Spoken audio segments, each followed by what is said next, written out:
बिस्मिल्लाहिर्रहमानिर्रहीम। अस्सलाम वालेकुम नाज़रीन, आप देख रहे हैं प्रोग्राम ज़रा सोचिए और मैं हूं आफ्ताब मोखरी। इस वक्त मौजूदा सूरत हाल पर अगर नज़र डालें तो सियासी तोफ़ों का रुख जो है सिंध की जानिब है। मुल्क के अंदर जो है इस वक्त जो है सियासी सूरत हाल चेंज होती हुई नज़र आ रही है। एक इनकलाब बिल्कुल हमें करीबी नज़र आ रहा है। आखिर ये इनकलाब आएगा तो उसके बाद आम शहरी जो आम इस पाकिस्तान का जो बाशिंदा है, जो इस बात पे सोचने पे मजबूर है कि आखिर इन जमहूरी हुकूमत आने के बाद भी उनके मसाइल हल नहीं हो सके। मसाइल तो बिल्कुल वो थे जो मैनिफेस्टो लेके तमाम जमातें आप और हमसे वोट लेने हमारे बीच आई थी। वो मसाइल यही थे कि हम इक़्तिदार में आएंगे तो आपकी तकदीरें बदल दें। तकदीरें तो नहीं बदली, इस मुल्क के अंदर वही हुआ कि यहाँ पर जो है आम बंदा वही सवाल आज 4 साल के बाद फिर करने पे मजबूर है कि उसको रोटी कपड़ा मकान नहीं मिल सका। रोटी कपड़ा मकान का नारे लगाने वाले वो हुक्मरान ने जब वोट लेने आपके और हमारे बीच में आए थे तो उन्होंने कहा था कि जब हमें वोट देंगे तो हम दूध की और शहद की नदियाँ बहा देंगी। नदियाँ तो बहीं इस मुल्क के अंदर, वो खून की नदियाँ बहीं। खून की नदियाँ 4 साल भी बहती रहीं और मैं समझता हूँ आज जब मैं ये प्रोग्राम कर रहा हूँ इससे 1-2 दिन पहले भी आपने देखा कि पेशावर में एक बड़ा ब्लास्ट हुआ जिसमें कई लोग ज़ख्मी भी हो गए। इस शहर में, इस मुल्क में कई धमाके भी हुए और इस मुल्क में कई लोगों की जानें भी चली गई और उसके साथ साथ हमारे मौजूदा हुक्मरान ये दावा करते हुए तो नज़र आए कि हम निज़ाम बदलेंगे और सिस्टम बदलेंगे। कोई सिस्टम नहीं बदला। अब जो है मुल्क में एक बड़ी तब्दीली आने वाली है। पाकिस्तान तहरीक इंसाफ जो इस वक्त बड़ी जमात, उभरती हुई जमात, नौजवानों की जमात हमारे सामने आई है, उस पर भी अब ये कई सवालात उठ रहे हैं कि अब तेज़ी से जो लोग उसमें शमूलियत कर रहे हैं और उस पर भी कई सवालात उठ रहे हैं।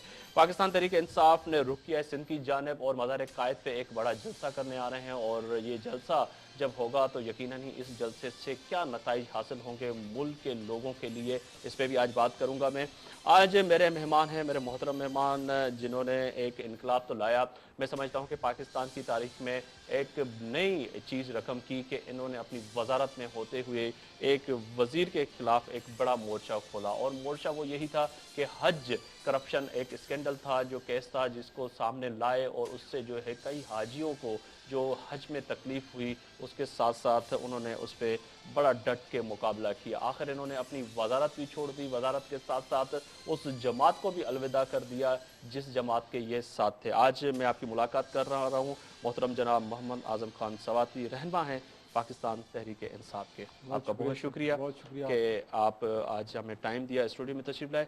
आपसे पहले तो यही सवाल होगा कि आप इस मौजूदा सूरत हाल को कैसे देख रहे हैं जो एक बड़ा इनकलाब मुल्क में आ रहा है? सर, ये कोई फ़र्ज़ी बात नहीं है, ये हकीकी इनकलाब है। और अगर आप मेरी सेनेट और मुख्तलिफ़ फ़ोरम्स की वो तकारीर जो आज से 6 महीने पहले मैंने की थी वो देखें तो बिल्कुल इसके बरअक्स थी। उस वक़्त मैं ये कह रहा था कि जैसे आपने कहा कि आम आदमी क्या उसको जीने का, क्या उसको रहने का, क्या उसको आगे बढ़ने का, क्या उसके बच्चों का कोई मुस्तकबिल है। तो मेरा जवाब ये था कि जब तक एक खूनी इनकलाब नहीं आएगा और जब तक एलीट क्लास है उसका कॉन्स्टिट्यूशनल एवेन्यू के ऊपर जो है लाशें नहीं लटकेंगी, उस वक़्त तक मुल्क की सूरत हाल जो है वो बेहतर नहीं हो सकती। इसलिए जिस मुल्क के सारे इदारे बमा अदालतों के तबाह हो जाएं, नाइंसाफ़ी इस हद तक हो कि आपको कहीं से इंसाफ की कोई उम्मीद ना हो, तो फिर खूनी इनकलाब आया करता है। लेकिन मेरा ये ख्याल है कि मेरी वो असेसमेंट या फोरसाइट जो थी वो इतनी नहीं थी। ये आज जो आपके 60% आबादी के नौजवानों का जो इनकलाब है, ये इल्म का इनकलाब है, ये अमल का इनकलाब है, ये इंसाफ का इनकलाब है, ये उनके बेहतर फ्यूचर का इनकलाब है और जिसको अब दुनिया की कोई ताकत जो है नहीं रोक सकती। और खुदा का लाख लाख शुक्र है कि हमारा ये मुल्क मज़ीद तबाही की तरफ तो वैसे भी मुतहम्बल, इसका मुतहम्बल नहीं हो सकता था।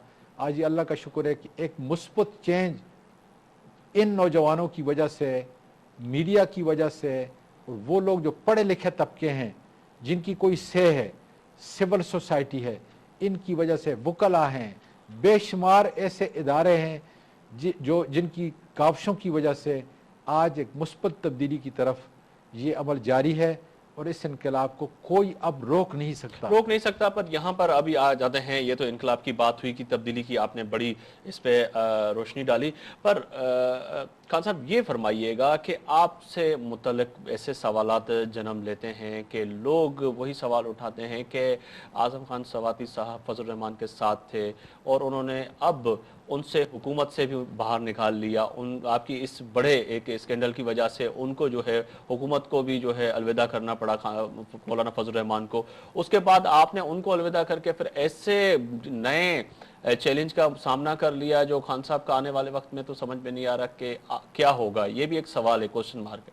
सर आपके माशाल्लाह नाजरीन जो हैं ख़ासकर सिंध के तूल व अर्ज़ के अंदर बहुत बड़ी आपकी से है, तो मैं ये अर्ज़ करूं कि अल्लाह ताला का शुक्र है कि JUI में शामिल होने से पहले भी मेरा वही ज़ाती किरदार था। JUI एक उलमा की जमात है, एक सियासी मजहबी जमात है। अल्लाह का शुक्र है कि वो उस जमात में शामिल होने के बाद छोड़ने तक वही किरदार है, और अब जो PTI के अंदर आया हूँ वही किरदार रहेगा।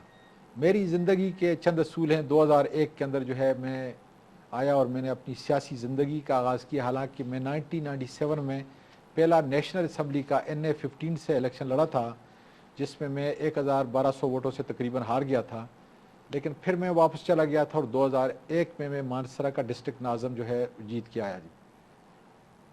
उस वक़्त मेरी ज़िंदगी के बड़े और ऐसे ही असूल हैं जो एक पब्लिक सर्वेंट को पब्लिक लाइफ में अपना कैरेक्टर दूसरे को दिखाने के लिए अपने आप को पेश करता है। हमें एक सिंबल के तौर पे अपनी कौम और मुल्क को, खासकर नौजवानों को पेश करना पड़ेगा कि तुम्हारा ये सियासी लीडर जो है ये करप्ट नहीं है, तुम्हारा ये सियासी लीडर जो है अपने मामलात के अंदर इतना क्लीन है, इतना साफ है, मेरिट की बात करता है और उस पर अमल करता है। और ये अल्लाह का शुक्र है कि जब मैंने पार्टी में शमूलियत इख्तियार की तो सबसे पहले इस जमात के जो बुनियादी असूल हैं कि अपने असासे डिक्लेयर करेंगे, डिग्रियां आपकी जो है ये बिल्कुल सही होंगी, आप टैक्स जो है इस मुल्क के अंदर पे करेंगे, और बेनामी की सुने, ये बड़ा ज़रूरी है यहाँ पे नाजरीन इसको सुने। ये सारी चीज़ें मैंने फाइल बना के, और अभी मेरी गाड़ी के अंदर फाइल रखी हुई है, मैंने बना के सारी डिग्रियों की, सारे असासों की, जो मैंने 2001 से आज तक इलेक्शन कमीशन को डिक्लेयर किए हुए, आज नहीं जी, ये सारी चीजें इमरान खान के हवाले की। आगे वाली जो है बात मैं आजम खान सवाती साहब के सामने एक बड़ा सवाल रखूंगा, क्योंकि हम अब जो गुफ्तगू कर रहे हैं 1 to 1 कर रहे हैं, और वो लोग जिनके आजम खान सवाती के लिए बहुत से सवालात जन्म लेते हैं। क्या आफ्ताब मोगरी साहब आप ये भी पूछ लेते, प्रोग्राम के बाद मुझसे ये लोग बड़े सवालात करेंगे कि जी आपने ये नहीं पूछा, क्यों नहीं पूछा, तो ये सवालात मैं आपसे कोशिश करूंगा कि वो पूछूं।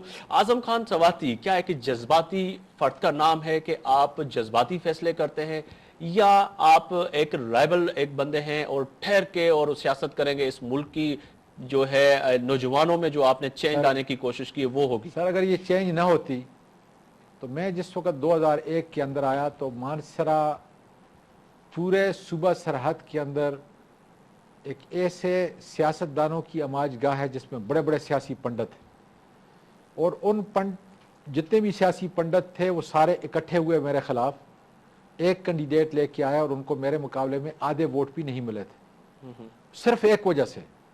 मेरा विजन था कि एजुकेशन का, मेरा विजन था दयानतदारी का, और सबसे पहले मैंने जो उनको बताया वो ये था जिसको आज तक कोई शिकस्त नहीं दे सका। इसलिए जो इमरान खान की पार्टी में आया हूँ, सरकारी खाना नहीं खाऊंगा, सरकारी गाड़ी इस्तेमाल नहीं करूंगा, सरकारी वसाइल इस्तेमाल नहीं करूंगा, सरकारी तनख्वाह नहीं लूंगा। यहाँ तक कि जो बेसिक तनख्वाह मेरे डिस्ट्रिक्ट नाज़म की और सेनेटर की थी या वज़ीर की थी, वो भी यतीम बच्चों की तालीम के लिए मैंने वक़्फ़ की। ये छोटी बात नहीं है। मुझे क्यों आज पजीराई मिल रही है कि मैंने वज़ीर की हैसियत से भी कैबिनेट के अंदर और कैबिनेट के बाहर उसी किरदार को मेंटेन किया। 11 साल जो किरदार मैंने बच्चों के सामने पेश किया, मैं 2 बड़ी यूनिवर्सिटियों का चांसलर रहा था, कामसेट का और नस्ट का। वहां जब मैं कहता कि मैंने इस हाथ से कराची के अंदर सीमेंट के ब्लॉक बनाए, मैंने इन हाथों से जो है ये झाड़ू दिया है, और फिर मैं एक ऐसे मुल्क के अंदर गया जो लैंड ऑफ अपॉर्चुनिटी था, जहां सिफारिश और रिश्वत नहीं होती बल्कि मेरिट होता है, आपकी ऑनेस्टी होती है। मैंने दिन रात मेहनत की और अल्लाह के फजल से एंटरप्रेन्योर बना। जी, अब आते हैं आपकी तो वजारत ये की। जो आपने है आपकी ये जाती जिंदगी, आपने मेहनत की और ये आपने बहुत से सर, ये प्रोग्रामों मैंने में अपने बच्चों को नौजवानों देना के सामने भी ये सवालात रखे कि आपको अगर आना है तो आपको मेहनत करनी पड़ेगी इस मुल्क की तरक्की के बिल्कुल इसी लिए। पर अभी मैं आपके उस दौर पे आ रहा हूं कि जब आप वफाकी वजीर थे तो उसमें भी बहुत से, आप क्या समझते हैं कि आपके महकमे में जिसकी वजारत का कलमनाम आपके पास था उसमें करप्शन नहीं हुई? सर, सबसे बड़ी बात यह है कि अल्लाह का शुक्र है कि वजीर की हैसियत से आते ही मैंने पहला जो स्कैंडल पकड़ा था वो NIO का, नेशनल इंस्टीट्यूट ऑफ ओशनोग्राफी में 50 करोड़ रुपए का वो जहाज़ था जो मुझसे पहले एक वजीर अपने अमले के ज़रिए से जो है ख़रीदना चाहता था, जिस जहाज़ की कीमत 10 करोड़ रुपए थी।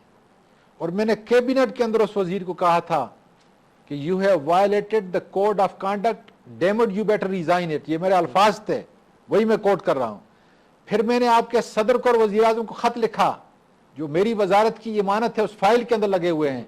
मैंने कहा इन अशखास ने ये 50 करोड़ रुपए इस वजीर से। फिर मैंने आपके सदर को और वजीर आज़म को खत लिखा, मैंने कहा आपका वजीर सरकारी तनख्वाह बच्चों के लिए वक्त कर रहा है और उसका कोई खर्चा नहीं है, क्या आप ये काम नहीं कर सकते? देखें, ये आपके नाजरीन और आपके लिए बुनियादी बातें हैं। आपका बच्चे जो हैं आज इस सिंध के अंदर ये सुनने के लिए तरस रहे हैं कि उनका कोई वजीर हो, उनका कोई पॉलिटिकल लीडर हो, जाके वो एक आइडल क्रिएट कर सके जो कायद आज़म का आइडल था। और उसके साथ मैंने 3 मिसालें कायद आज़म अलैहि रहमत की मैंने मुंसलिक करके जो है जरदारी। आजम खान सवाती साहब, पाकिस्तान स्टैंडर्ड क्वालिटी का एक इदारा आपके ज़ेरे चल रहा था मिनिस्ट्री के, उसमें आपने जब यहाँ पे कराची में विजिट की तो बहुत से सहाफ़ियों ने आपके पास सवालात ये भी रखे जो मैंने भी देखे कि आपके महकमे में ऐसे लोग मौजूद हैं, जब मीडिया को लेके विजिट कराया जाता है कि हम यहाँ पे छापा मार रहे हैं, पहले से ही लोगों को बताया जाता है। देखें, ये आपके सामने बड़ा एक सवाल था कि सर, खाने पीने की चीजों में पाकिस्तान में कितनी मिलावट होती है, उसके लिए आपने क्या किया? बहुत बड़ा इदारा है वो, अगर उसको हम स्ट्रेंथन कर दें।